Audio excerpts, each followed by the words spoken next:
Hey guys, welcome to week 2 of our parenting podcast. Welcome. We're glad you're here. Hello. This is Reed, And I am Shannon. and today I think we're gonna talk about a little bit more things to do at home. I think as a public school kid, my whole life has been making fun of homeschool kids, Yeah, I married a homeschool kid. Too. right? And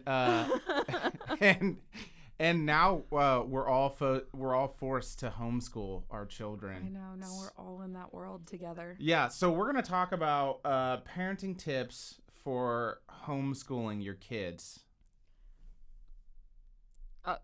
Well, Reed probably doesn't have too many of these because he doesn't have a school-age child at this moment either. No, yeah, she's 2.5, but we do teach her.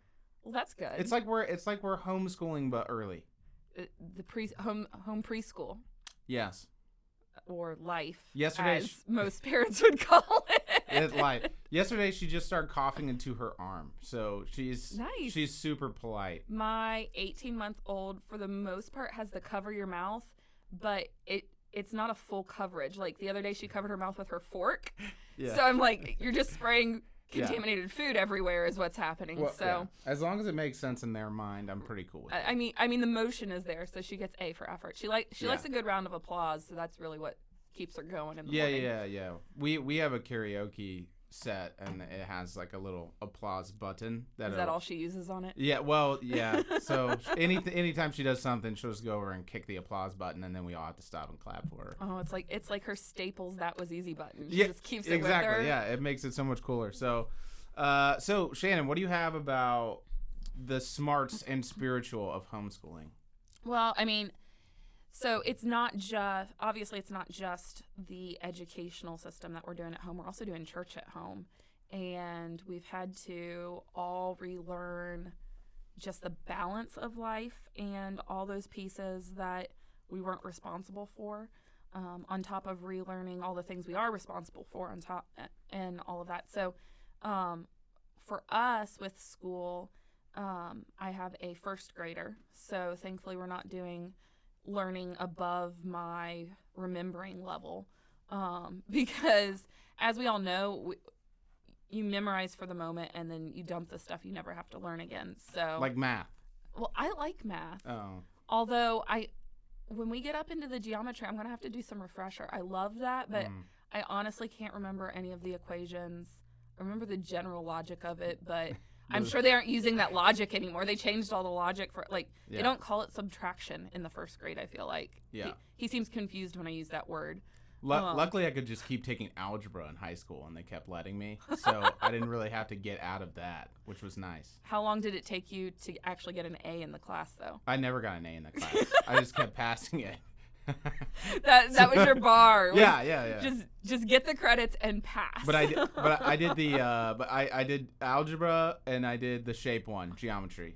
And other than that, that are the only 2 maths I took. I didn't do trig or calculus or anything. I would have gone to calculus, but it interfered with my English class. I'm not about my that senior life. year, so I had to unfortunately drop out of advanced math. I was total nerd. I'd be doing something with mathematics if I wasn't doing ministry, because those things are so much alike. That's true. Yeah, I think this time has been so weird and difficult for us because and everyone I know, all of our students, especially their parents, has been so difficult because of the randomness of even each school district. Mm-hmm. So I know, like, a lot of our parents are like, some of them are getting a lot of online classes and a lot of online homework and a lot of busy work and stuff that they need to be completing with their class. And then other people aren't getting anything, or their students aren't getting much at all. And so I think it's been hard. Like, there's not even like a one size fit all of like, how can I help my kids succeed in school still, at least from the middle school, high school perspective, just because the schools are so indifferent about how they're going about this too. I feel like everybody was so caught off guard that now it's just really awkward on, like there wasn't one system set in place for Ohio or Indiana to where things just flow naturally. So yeah. And I think that what's been making it successful for us, once we got through the first wave of disdain for the fact that it isn't just like summer break in his mind, Yeah. and that he actually has to start doing schoolwork at home. The first couple days were a little rough with that, but we've kind of, I mean, he's 6, but we've kind of set boundaries that let him figure out when he wants to do stuff. So it's not me all the time saying, you have to do this, sit down, focus, all that kind of stuff. We've kind of set, for him, he has worksheets, and we were a little late to the game because I kind of spaced and didn't read all the directions well, like a good mother. Like IKEA furniture. Right. Yeah. So we were a couple of days behind, so we started off with, you have to do 2 pages today. I don't care when you do them, but you have to do them before bed. And after he got through complaining about it for the first couple days, he's done really well about, he goes over, he can pick any page from the pile, so we're not necessarily going in order like we should. And he knows that they have to all be done by Monday. So I tell him, I'm like, this week we're doing 3 pages a day. And he's like, well, what if I do 4? I was like, well, then that means you have less to do this weekend, and things like that. But he just knows at some point I have to do it. It's up to him if he wants to miss out on playing outside before dinner so that he can do stuff after dinner, and give him some of that responsibility and ownership. Even in the first grade, they're able to do that and have some of that ownership over their stuff. And I think if you set the framework and the boundaries of expectations for your kids on the whole, that'll keep you from feeling like you're constantly nagging them. Like, just set the information in front of your kids and let them do it. And the hard part of parenting is letting them succeed or fail once they know what the expectations are. And I think the hard part now is we are seeing all the successes and failures. It's not like we get the summary on the report card now, and the little bit of homework they're doing at home. Like, we're seeing it all the time, whereas before the teachers got to see when they were trying or not trying, or working hard, or things of that nature. So we have to keep in check that we're trying to raise good adults that can function in society on their own. They just happen to be little now. And so that's always the difficult part of parenting, that we want our kids to succeed in everything, but we can't hold them by the hand for the rest of their life, or they're going to be living in our basement for the rest of their life. Sure. Yeah, and I think most of our students, what we've been talking about with them is that when they're working from home, it's all about environment for them. So when they're around their normal things that they have at home, they're super distracted. That makes sense. And so creating like what we've been asking, or what we've been trying to push them to, is like, hey, why don't you create like a temporary workspace, like a desk, put a table somewhere in the house that doesn't have all of your normal everyday things. Like in your room, you got your phone or your video game system or whatever it is that's distracting you, your TV, anything like that. And create like a temporary workspace. But I even do that myself. Like I have my own workspace that's like, okay, when I have to go work at home now, this is where I work, because I get incredibly distracted. So I can't imagine them. And even my daughter, 2.5, she has a table where she does, like, if she wants to color, then she colors like at her table or whatever. Like, she has a temporary workspace.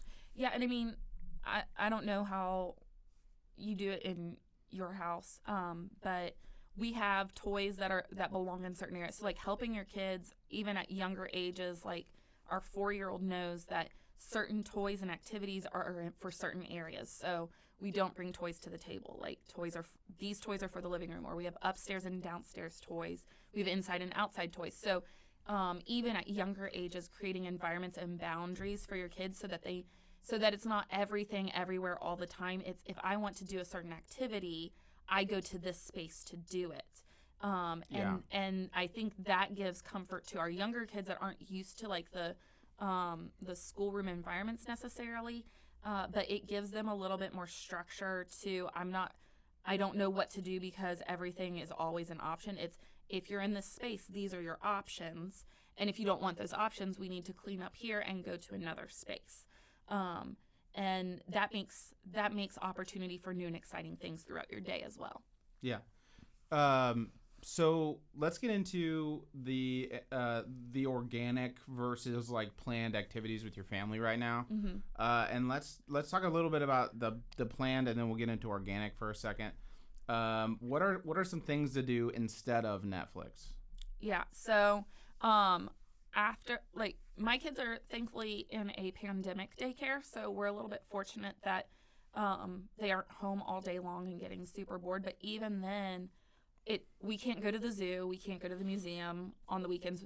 Library was a common rotation for us. We can't do that. They're starting to get bored of all their books. So I'm trying to find.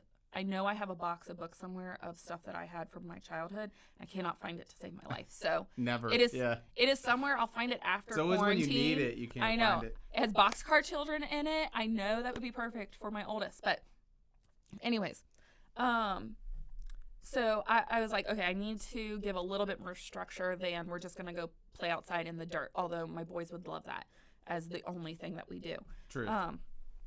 So I started thinking through what are things that will be fun and interesting to them that we can put on our calendar as stuff to look forward to. Because I think right now we can talk about what do we want to do when quarantine's over, but there's really no set date on that. We can't be like, okay, on this day we're going to go to the zoo. It's like, well, when it's over we're going to go, but that could be yeah.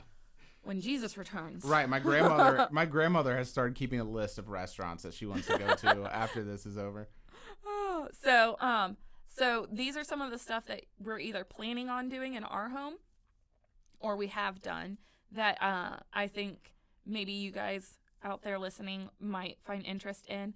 And we'd love for you to comment on other ideas or things that you guys are doing instead of just sitting around and watching Netflix and YouTube and all the videos that are available to us. So Chalk the Walk. We haven't done that yet because the chalk is in the Easter baskets for our kids. And you can't buy more chalk anywhere. And it's super we just looked this morning. expensive right now. I know. If you find chalk, leak it to us because we're joke. looking for some chalk. That's not $30 for chalk. For 5 pieces. But so we'll be doing that on Easter. I've seen a lot of Instagram posts of families chalking up their driveways and stuff with pictures and words of hope. So that's a great way to just connect with your neighborhood without being physically in their presence. So Chalk the Walk.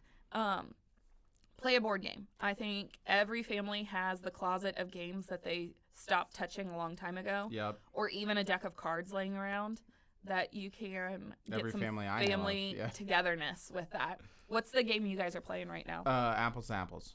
Oh. Yeah.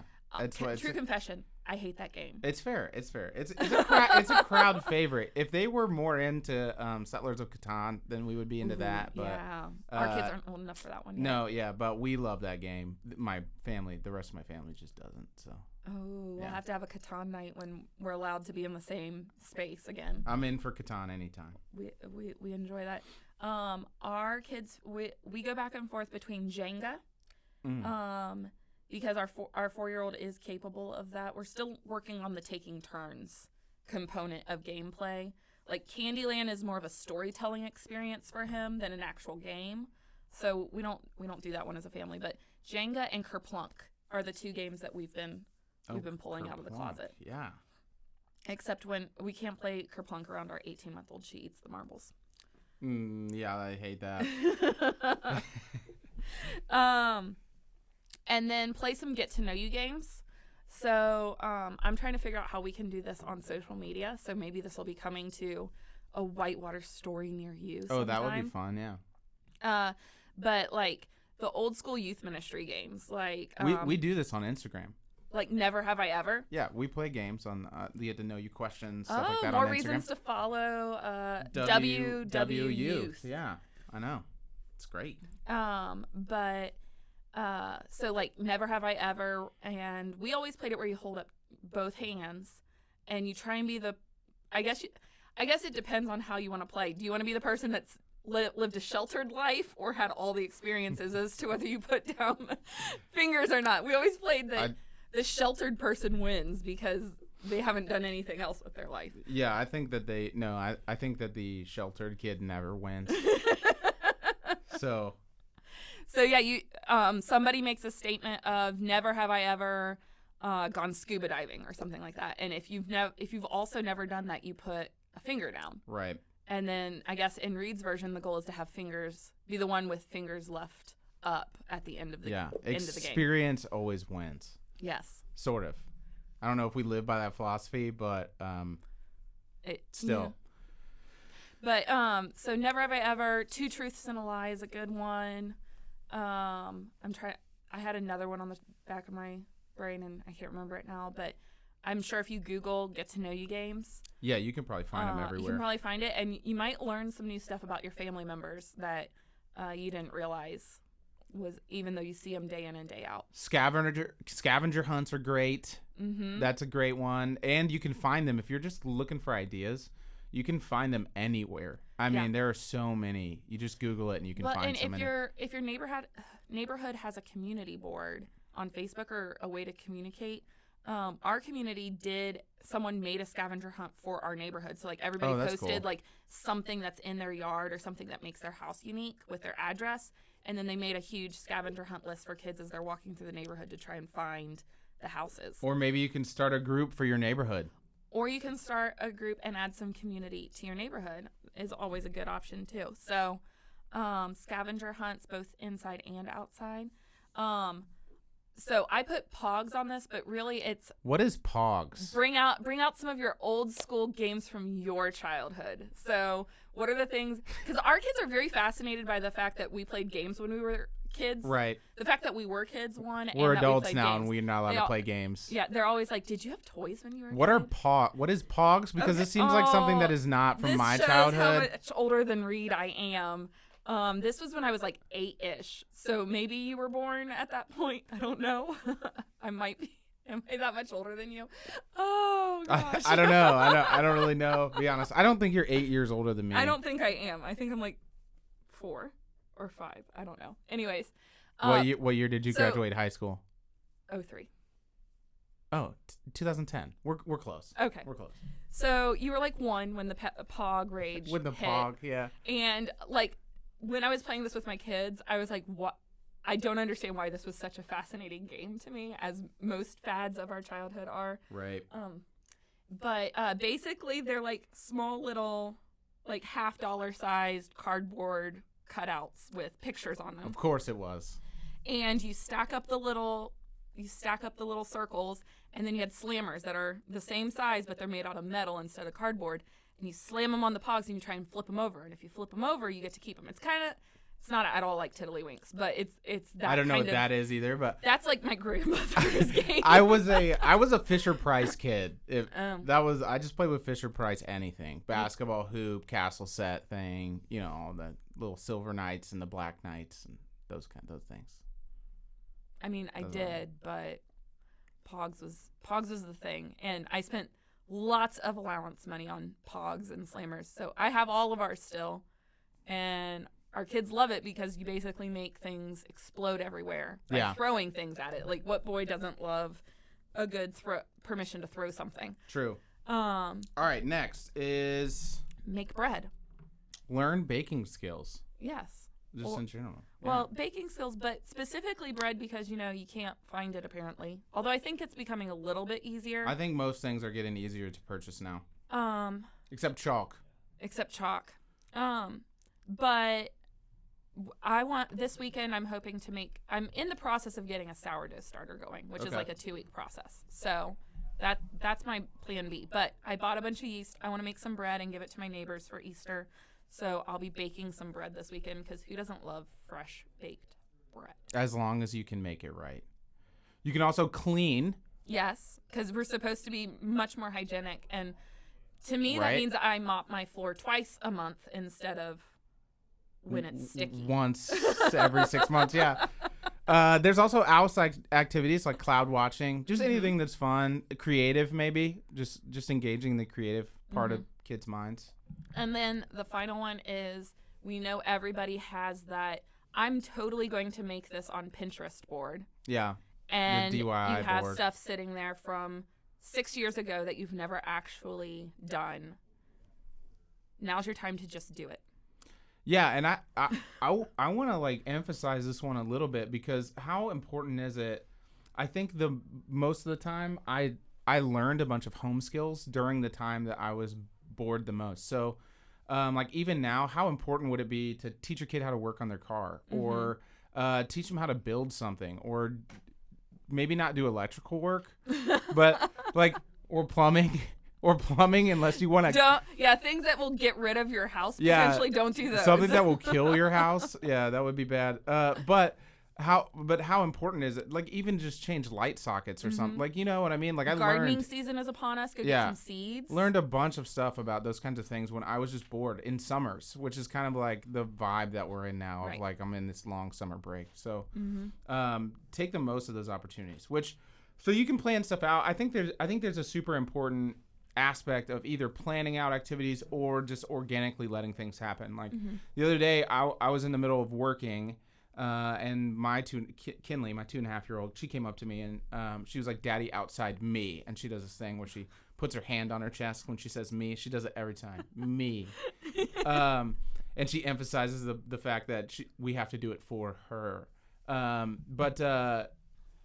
It didn't take much. Like I was in between things anyway, and just taking the opportunity to go outside. She loves it. So, so we just ran outside for 20 minutes and kicked the ball around, and she loved it. So, and it gets her out of the same rhythm, which actually in the end helps us, because at some point it's insane, and she goes nuts. But I think it's just seeing. For us as parents, it's like seeing the opportunities when they arise, and then actually saying, okay, how can I make the most of this opportunity? Yeah, and being okay with, not being okay, but being in that moment. I think that's the thing that is the biggest struggle, is that when we're doing something, we're like, okay, we're thinking about what's next or what I'm not doing in that moment, with all the gray and messiness of life at this moment. Yeah. Even before quarantine and everything changed, I know I struggled with that. But saying it's okay for me to spend this time with my family and it be the thing I'm focusing on, so that when I go to the next thing, whether that's work or something else, I can focus fully on that. Right. And not feel regret that, I'm not spending time with my family. But being fully present in your moments so that you can fill up in the spontaneous opportunities, to focus on the more planned ones. Awesome. So we have a little bit of a what's your ideas part. We have a thing that we're giving them in the show notes. Oh yeah. So I found this, and I think it might give you some other ideas on ways to be intentional with both planned and organic things. So there's 25. It says 25 days. You don't have to do one a day, but it's 25 ideas on ways to build your relationship with your kid. There's a lot of building your kid up and encouraging them and saying the things you know about your kid, but sometimes we forget to verbalize that, and we just assume they know that we love them, and we think they're great kids. Yeah, right. And we forget that we don't say it enough. So some of that kind of stuff, some of the get to know you kind of things that I talked about, and you'll notice through this, eye contact is a big thing. So it's always about making sure your kid knows that you're focused in on them, right, and that they really are important through eye contact. So we'll link that down in the show notes for you to take a look at. Awesome. Well, thanks guys for joining us, and we'll see you on our week 3 of Rethink Parenting podcast. See you later. Bye.